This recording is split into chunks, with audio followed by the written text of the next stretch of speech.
Lesson 5, cost shapes networks.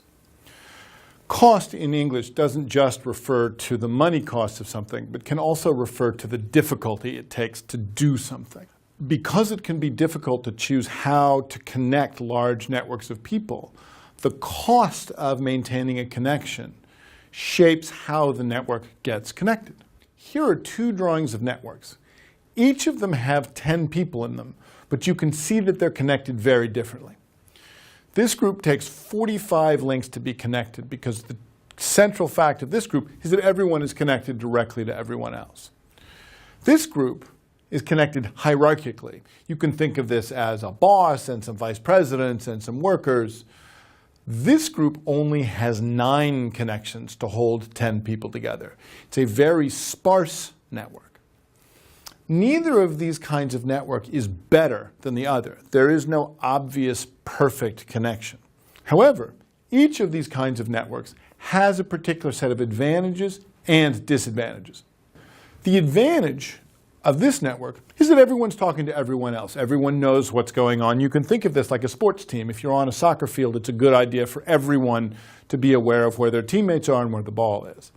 The disadvantage of this network is that everyone has to keep track of everyone, right? The awareness needed to keep track of many, many relationships, most of which don't even involve you, takes up a lot of time that could go to other activities. The advantage of this network is that it's very sparsely connected. You do not have a lot of communications overhead for everybody keeping track of everybody else. The disadvantage of this network is that information can sometimes be slow to move between levels of the hierarchy.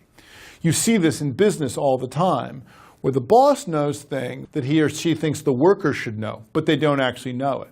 And the workers know things that they think the boss should know, but he or she doesn't actually know it. The classic problem in networks like this is that people spend too much time just talking to each other.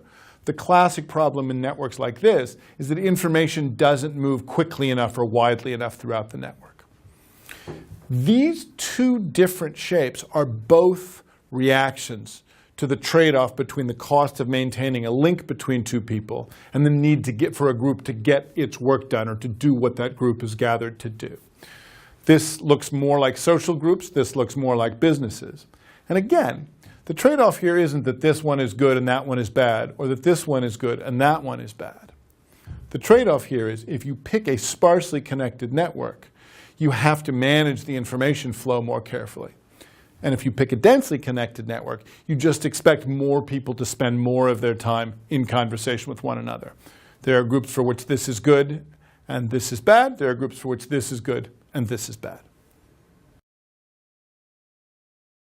It's very easy to see the places where cost shapes networks in your own life. Think about places where you're part of a network like this, where there's a clear hierarchy, there's a clear chain of communication, people have defined roles, everyone knows who talks to or who works with everyone else. And think about places where you're in a network like this, everyone has an independent relationship to one another, your family, groups of friends. As you think about those groups in your own life, you can ask yourself, what does this kind of group do particularly well, and what does it do particularly badly? And what does this kind of group do particularly well, and what does it do particularly badly?